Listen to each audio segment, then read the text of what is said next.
Olá, sejam muito bem-vindos. Eu me chamo Lucilene, sou farmacêutica magistral e hoje você está no BelaCast, nosso primeiro episódio de podcast da farmácia Bela Derme. Somos uma farmácia de manipulação que não fazemos apenas fórmulas. No episódio de hoje, nós vamos conversar sobre práticas de vidas e estratégias que reduzem o estresse e a ansiedade.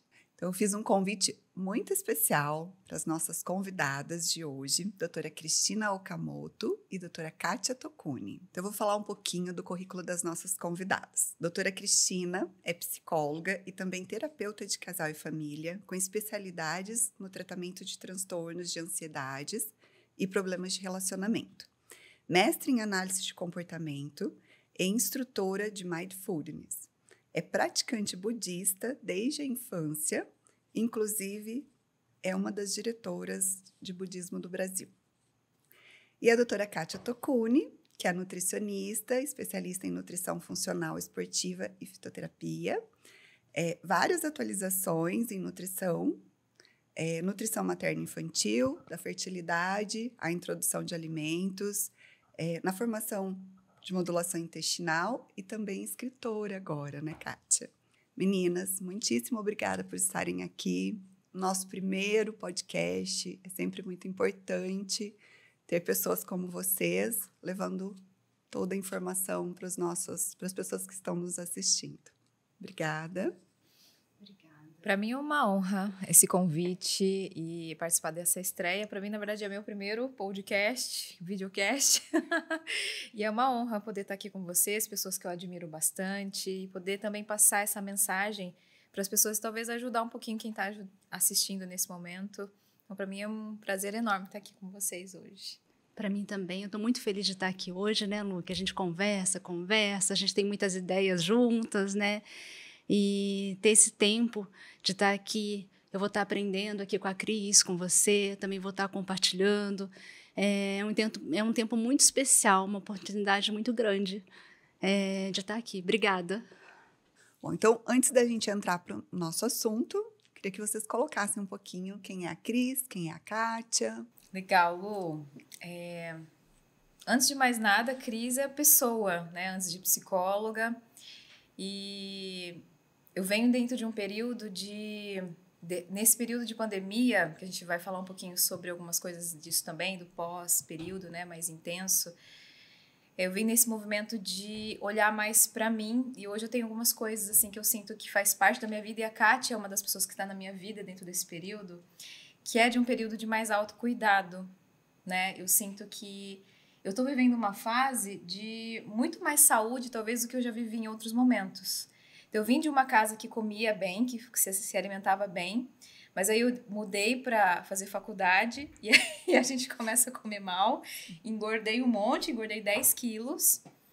E depois que eu vim fazer acompanhamento, até para outros motivos de saúde, conheci a Kátia. E eu tinha 8 objetivos com a Kátia. O último era emagrecimento, e esse é um do que eu cheguei de 30% a 19% de gordura do corpo. A Kátia está aqui para dizer que é verdade. E é muito gostoso isso de cuidar da saúde, né? Então, assim, eu acho que é um momento de despertar, é um momento de trazer para a vida mais saúde, melhores escolhas de alimentação, fazer uma atividade física, meditar, né, todos os dias, de cultivar relacionamentos que fazem que o nosso coração vibre, porque a gente também escolhe quem fica mais perto da gente, e isso é uma responsabilidade nossa, né? A qualidade das nossas relações. Que joia! E a Kátia, meu Deus do céu, a Kátia é uma pessoa que tem um nível de estresse alto, né? O estresse que eu falo sempre intensa, trabalhando muito, estudando muito. Eu já fui a pessoa que começava a atender às 7h15 da manhã, terminava às 6h30, às 7h10 eu estava em sala de aula, dando aula, e até às 10h30 da noite. Dormia muito pouco, trabalhava muito, e eu também precisei repensar a minha vida, estabelecer novos propósitos, valores, onde eu quero chegar. em relação à minha saúde, o que é minha prioridade, minha família, meus filhos. Então, eu falo assim que hoje eu estou em constante aprendizado e evolução. Eu ainda estou aprendendo muito, mas eu tento, a cada dia, fazer algo melhor, né? Então, assim, eu já tenho mais de 10 anos que eu tento fazer o mindfulness, né? Eu faço, né?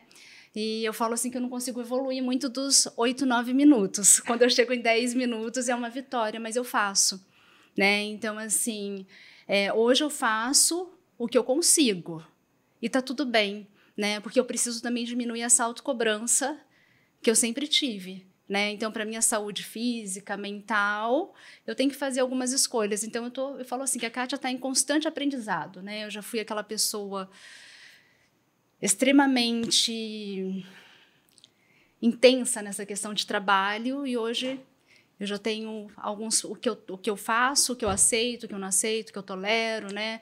E hoje a minha prioridade é muito estar com a família, com os amigos, é cultivar outras coisas, né? A gente está falando de um tema que acredito que todo mundo tem muito isso em comum, né? Sim. Eu já fui essa pessoa de trabalhar manhã, tarde e noite, de ter essa vida louca. E hoje poder dizer que eu sou uma pessoa que se alimenta bem, que faz atividade física, que medita com muita frequência, não vou dizer quase todos os dias, quase todos os dias. Tem um de outro, às vezes, que pode ser que não seja com tanta qualidade, mas que está prestando atenção em colocar isso em prática, que achava que um dia isso não era possível. Talvez em um outro momento, quando parecia que não cabia isso na agenda, a sensação era de quando que eu vou viver isso? Será que é uma utopia, isso que as pessoas vivem? Né? E talvez é do amadurecimento de ao longo de uma vida, de saber que talvez a gente tem que abrir mão de algumas coisas que a gente sabe que, por exemplo, um projeto que é um a mais naquela agenda e que vai tirar momentos de relação com as pessoas, que vai tirar momentos de você cuidar da gente cuidar da gente mesma e que a gente tem que aprender a escolher. E talvez aquilo que parece que a gente vai perder, a gente ganha. Porque a gente ganha alegria, a gente ganha leveza.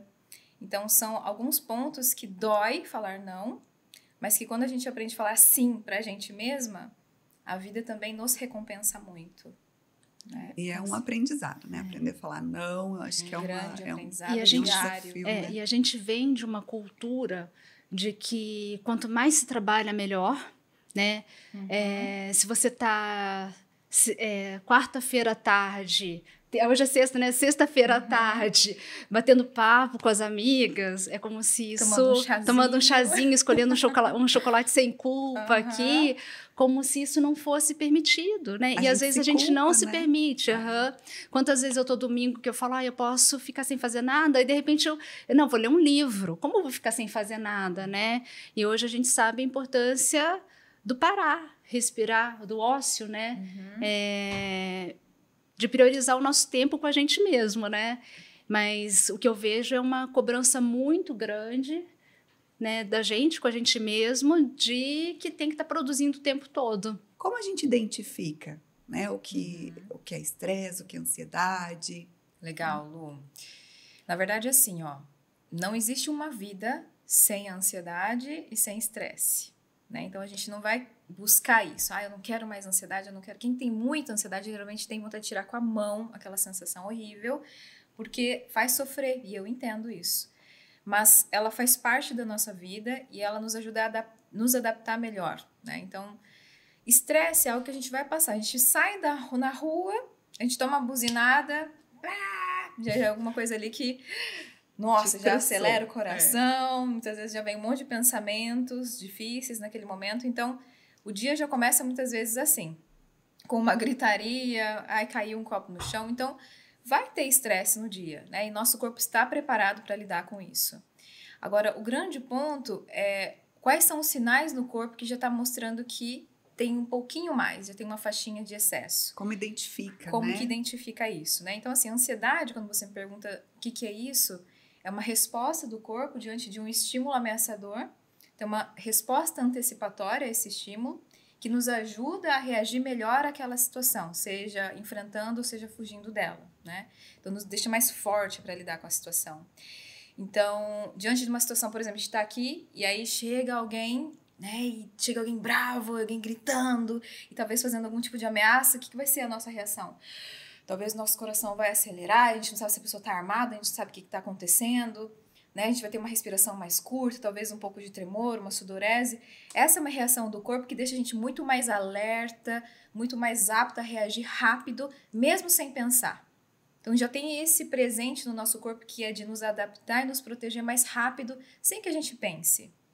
O grande ponto é, quando isso dura muito tempo, quando o estímulo ameaçador dura muito tempo, o nosso corpo se desorganiza por muito tempo, e aí talvez tenha uma destituição de nutrientes, a gente tem essa reação do sistema nervoso simpático com muita frequência, um tempo prolongado, e aí é quando começam sintomas já de outro nível. Então a primeira fase do estresse ela é muito positiva, é a fase que a gente está criativa, é a fase que a gente tem muita energia, a gente passa dias sem dormir e nem sente falta. Por exemplo, um projeto, vamos fazer um BelaCast. E aí a cabeça começa a pipocar de ideia, de criatividade, conversas e tal, vamos tomar um café, vamos fazer um monte de coisas. Então parece que a gente tem muita energia, né? Então essa é a fase do estresse positivo que a gente chama. Só que qual é o grande ponto? O nosso corpo ele tem um limite de quanto tempo a gente dura com muita energia. Só que se a gente não faz nenhum movimento de resgatar essa energia de algum modo e a gente continua nesse processo, a gente entra na outra fase, que é a fase que é chamada de fase de resistência. Que é quando a gente já começa a perceber alguns movimentos assim. A gente abre a geladeira, que é que eu vim pegar aqui na geladeira mesmo? Alguns esquecimentos, algumas sensações de que a gente está mais fadigada, mais cansada. Então, são sinais do seu corpo que está te falando, opa, tem que fazer alguma pausa. Então, já é uma sensação de ansiedade já presente desde que acorda, pensamentos mais negativos, uma irritabilidade maior do que o normal, né? Alguém fala um negocinho que talvez em outro momento você relevaria, mas parece que tem alguns momentos ali que você está ali numa fase que aquilo já gera uma sensação um pouquinho mais difícil. Então, são pequenas sinalizações que seu corpo já está dando que tem uma leitura que precisa ser colocada em prática sobre o organismo, que talvez algumas sensações de excesso de sobrecarga, que talvez estejam já presentes e você não está prestando atenção, né? Então, eu, por exemplo, sou essa pessoa que quando eu começo a perceber no meu corpo que eu tô tendo um pouquinho de espasmos aqui no meu olho, às vezes aqui no meu dedo, quando eu começo a sentir assim que eu tô começando a prestar muita atenção, eu fico meio com um toque, vamos dizer assim. Eu começo a ficar com uma sensação assim ruim das coisas, assim, parece que vai acontecer alguma coisa de ruim. Eu fico, tô com excesso, e aí eu vou olhar minha agenda, aí eu percebo, tô exagerando de novo. Então é uma coisa que a gente tem que prestar atenção com frequência. E tá tudo bem isso acontecer, porque o nosso corpo está preparado para isso, mas que os sinais, eles estão presentes para que a gente perceba. Porque se a gente não fizer nada, há um grande ponto aí. Se a gente não faz nada ao longo desse caminho, o estresse ele tem outras fases e outras fases de exaustão, e se ainda a gente não fizer nada, a gente pode chegar ao óbito, né? Então, quando a gente fala de estresse dentro do contexto da área da saúde, é extremamente importante fazer essas leituras desses sinais no corpo antes que chegue a isso, tá? Não é rápido, demora cerca assim, de 1 ano e meio, 2 anos, até que alguns pontos mais importantes sobre desenvolvimento de transtornos psicológicos acontecerem, ou até aquilo que o corpo tem suscetibilidade genética de desenvolver, né? Então, o corpo ele tem uma capacidade de aguentar, mas se a gente puder evitar isso, é melhor. Quando é temporário, o corpo ele passa por aquilo e ele já recupera, né? Agora, o grande ponto é o prolongado. Então, vamos pensar assim, ó. Que é o que a gente tem que se preocupar, sim, né? Exatamente. Vou dar um exemplo assim, ó, de uma pessoa que me procurou. Ela é uma CEO e ela me procurou bem numa fase em que ela estava ali com sintomas de burnout, né? Então, assim, ela já estava com a sensação assim, de que a vida não tinha muito sentido. Um trabalho que ela já vinha se envolvendo já há mais de 2 anos dentro de um cargo que ela pegou. Ela trabalhava 14 horas por dia e não cabia quase nada mais além de trabalho no dia dela. Então, ela chegava em casa exausta, já não conseguia passear com o cachorro como ela gostava, não tinha tempo para ir na academia. Ela ia assim, pagava a academia, mas ia uma vez, e aí quando ia? Não tinha vontade de fazer mais nada, de passear, de tomar um cafezinho com as amigas, não tinha mais isso. Então a vida começou a ficar muito pesada. E aí os sinais que ela foi percebendo ao longo do tempo era de que a vida começou a perder o sentido. Então, quando já chega aí, significa que a gente já está num processo de escolhas de vida em que talvez as nossas prioridades, elas precisam ser repensadas além do que é sintoma nesse momento. Eu tô com ansiedade, quero tirar essa ansiedade, mas o que isso significa sobre as nossas escolhas? Será que a gente tem que refazer algum plano de vida? Então, será que a gente tem que pensar o que verdadeiramente é prioridade pra gente? E aí, no processo terapêutico, uma das coisas que eu achei muito interessante do que ela descobriu, do que ela valoriza muito. Então, a gente estava fazendo um exercício durante a terapia dela. E ela falou assim, sabe o que veio para mim nesse momento e o que realmente vale para mim?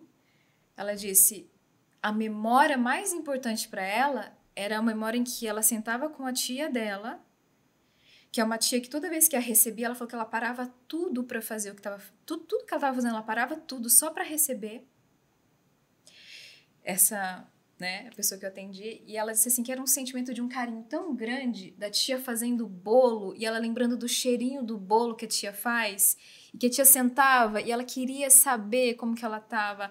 Ela parava tudo o que estava fazendo só para conversar, para saber como que foi o dia, o que estava acontecendo. Ela disse, nossa, é isso que vale na minha vida. E quando ela parou para se dar conta, ela pensou, nossa, o que eu tô fazendo? Porque eu não tenho um tempo para fazer isso. E a tia convidando para ir tomar café, para ir fazer coisas. E ela já não ia mais. Então ela falou assim, que riqueza é essa que eu tô priorizando e que talvez a que mais vale já não cabe mais na minha agenda. O que faz sentido, né? Né? Então, são vários pontos que muitas vezes a ansiedade nos salva. Ela faz a gente parar. Ela incomoda tanto que ela faz a gente se olhar, né? Então, eu falo que a ansiedade ela é muito importante. Em excesso, ela é desagradável. Eu não desejo que as pessoas tenham isso, mas que ela nos ajuda. Ela é muito mais nossa amiga do que qualquer outra coisa. Porque se ela não nos incomodasse tanto, a gente não faria nada.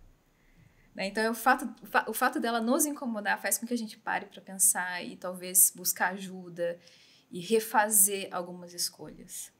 E eu acho que depois do que a gente viveu na pandemia, né? As pessoas estão mais atentas, estão olhando, né? E assim, foram tantas mudanças, né? Mudanças na rotina de trabalho, as exigências. Então, eu percebo que tá todo mundo tentando procurar, né? Um olhar diferente, né? É interessante esse movimento, né? Que aconteceu no processo de pandemia. Teve tanta coisa, né? Tanta coisa difícil. E, ao mesmo tempo, essa oportunidade de olhar para dentro de casa, das relações que ficaram muito próximas no período de isolamento, dos conflitos que apareceram, inclusive consigo mesmo. E a ansiedade estava presente muito mais. Eu percebi assim, que eu trabalhei muito mais na pandemia do que eu já trabalhava. Eu já estava num processo de reorganização de vida, né? Só que na pandemia parece uma assim, busca muito grande, né? Muito maior, assim. E aí a gente que tem esse propósito de vida Bom, eu pelo menos tenho isso muito forte em mim, né? De tentar ajudar o máximo de pessoas possível. Então, aí quando aconteceu, assim, todo mundo desesperado em volta, parecia que eu tinha que fazer muita coisa. E foi um momento que eu percebi, assim, que muitas pessoas que já pensavam em buscar ajuda, elas fizeram esse movimento nesse momento, né? E que bom, sabe, que aconteceu isso de olhar mais para dentro de si e talvez de olhar em volta também a qualidade das escolhas e de relações. Porque, de um certo modo, quando a gente entra em conflito, a gente começa a pensar melhor, o que eu estou fazendo, né? Então, como é que é esse tipo de relação? Esse tipo de relação que eu acordo, eu já falo bom dia, eu dou um abraço e eu falo eu te amo? Ou eu já acordo já mal-humorada e eu já tô resolvendo as coisas, tô falando bom dia? O que eu tô fazendo, né? Então, a gente começa a pensar. Mas a gente teve esses dois movimentos, né? As pessoas que olharam para si, né? Reavaliaram o trabalho, os relacionamentos, e tiveram as pessoas que não fizeram, não puderam, né? Eu acho que não puderam, talvez não, porque sempre a escolha é nossa, né? Mas que não fizeram isso nesse período, né? E daí vieram as doenças, né? Porque o estresse leva a doença física também, né? Então, Kátia, agora a pergunta para você. O que o estresse leva, né? Tanto na saúde do corpo, a saúde física, o que...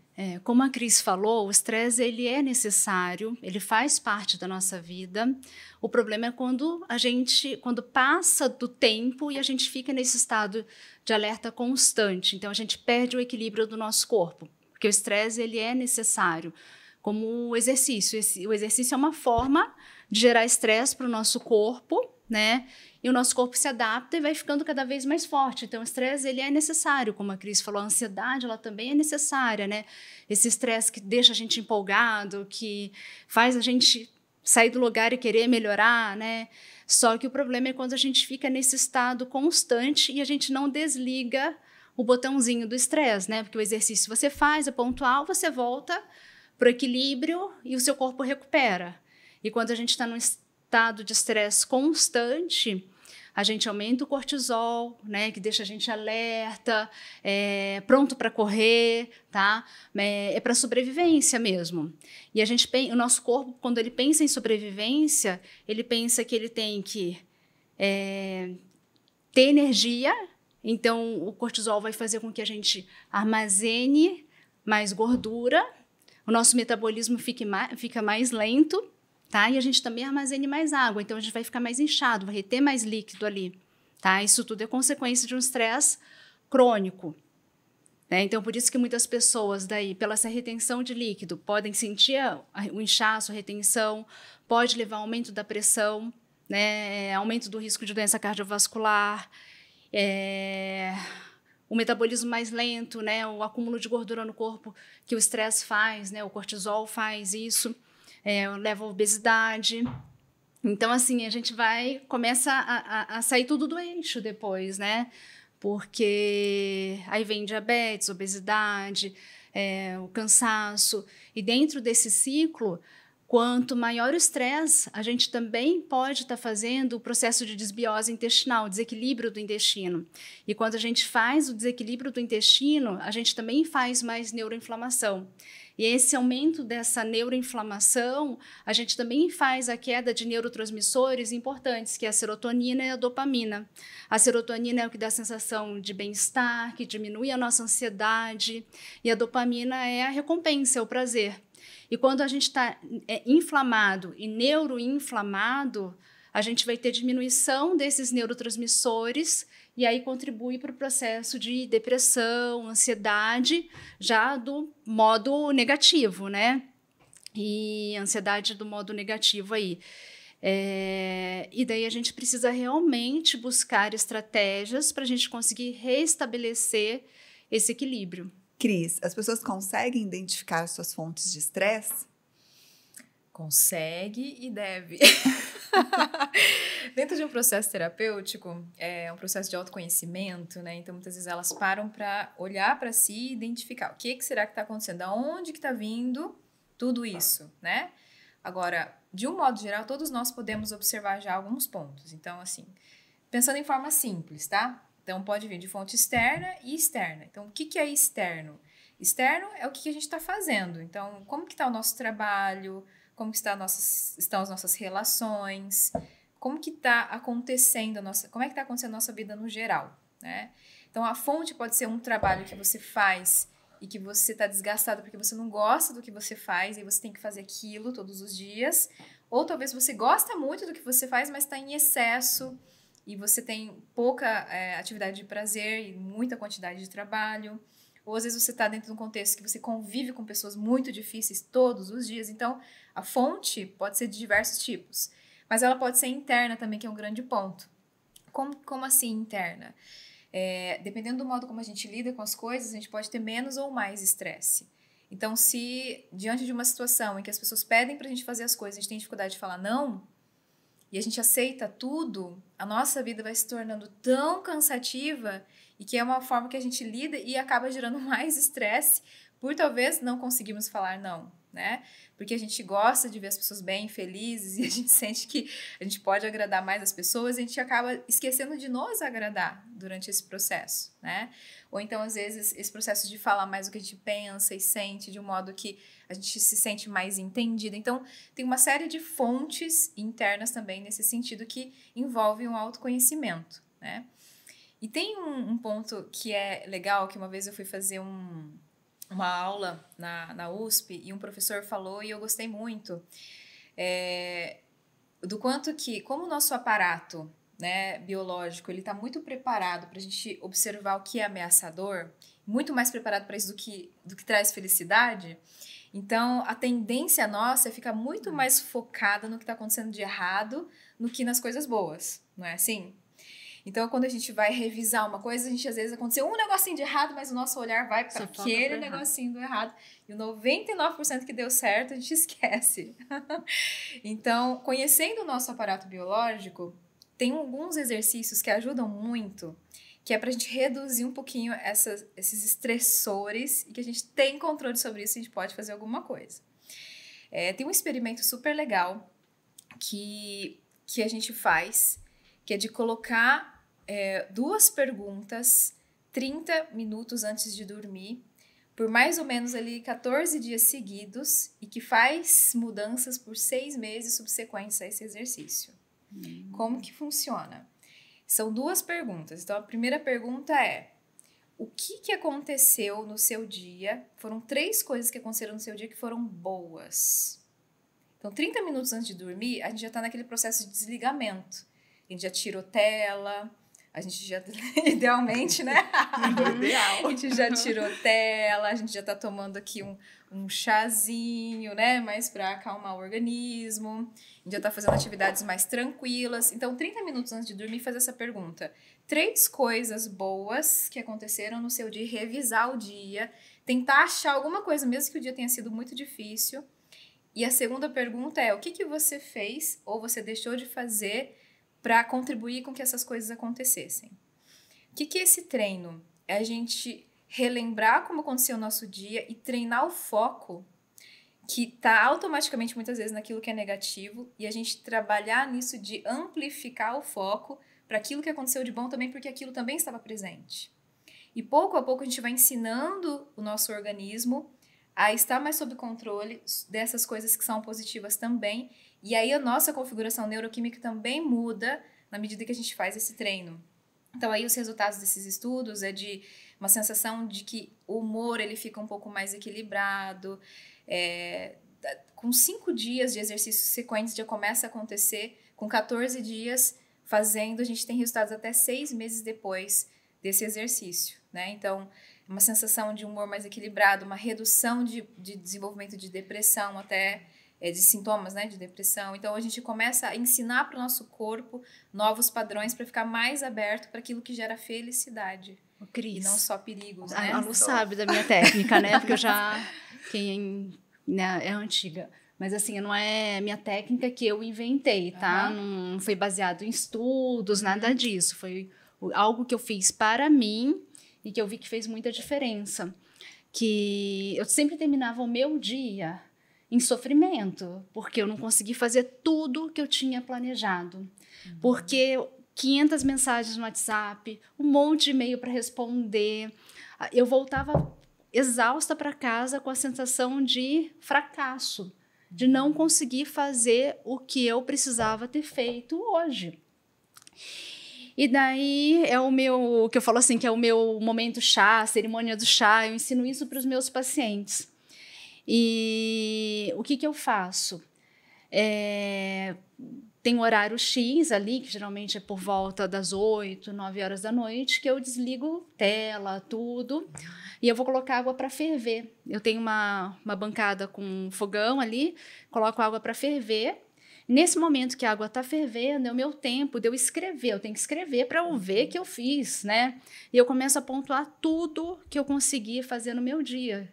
Tudo. Se eu consegui levar as crianças para a escola, se eu escovei o dente do meu filho, se eu coloquei a mesa, se eu fiz o almoço, quantos pacientes eu atendi. Inclusive, às vezes, eu até coloco observação, que esse paciente que era muito difícil eu conseguir ajudar, se eu conseguir ir no mercado, porque é um desafio no mercado, né? Se eu conseguir ir na farmácia pegar alguma coisa, se eu precisei de levar minha mãe no médico, tudo que eu conseguir fazer no meu dia. E daí, depois que eu faço essa lista, já é hora de fazer o chá, daí eu faço o chá, tem a questão do aroma, tudo, que é a atenção plena nesse momento, né? De estar presente nesse momento. E daí eu começo a agradecer pelo meu dia, né? Tudo que eu consegui fazer. E depois que eu comecei a fazer essas listas, eu comecei a ver que eu era demais, que eu sou muito top. Muda. Sim, muito muda a sensação de fracasso, ela passa a ser uma sensação de, nossa, eu fiz muito mais que uma pessoa comum poderia fazer, porque olha, minha lista tem 20 coisas, né? Mas isso foi feito sem técnica. Agora, muito ouvindo legal. você falar isso, faz sentido, né? Total. E é legal que você já validou, né? E eu ensino isso para os meus pacientes. E eu ensino para os pacientes, porque eu vejo que esse estresse, essa ansiedade, além do cortisol ficar alto, que vai fazer armazenamento de gordura, deixar o metabolismo lento, aumentar o risco de obesidade, as pessoas engordam por isso, pelo estresse, mas também engordam porque entram num ciclo de comer, porque precisam de um alimento para gerar o conforto naquele momento de estresse, né? Que querendo ou não, o comer é o prazer mais rápido que a gente tem, né? E entra naquele ciclo ruim. Daí, à noite, que você sente o fracasso, fracassada, ou porque eu não consegui fazer, ou a incompetência, não sei, né? Vários, como cada um chama aí. Mas é o horário que daí as pessoas buscam comer de forma mais compulsiva.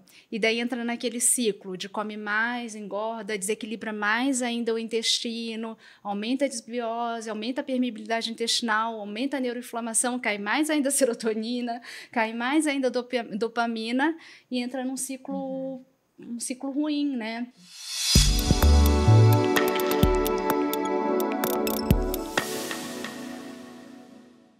A conversa com a doutora Kátia e com a doutora Cristina está tão legal que eu vou dividir em duas partes para você não perder nada. Vou concluir a primeira com essas ótimas dicas que você pode pôr em prática hoje mesmo. Obrigada por ter nos acompanhado até aqui e no próximo episódio você verá a continuação desse delicioso bate-papo. Você encontra mais informações sobre a farmácia no site www.farmaciabeladerme.com.br.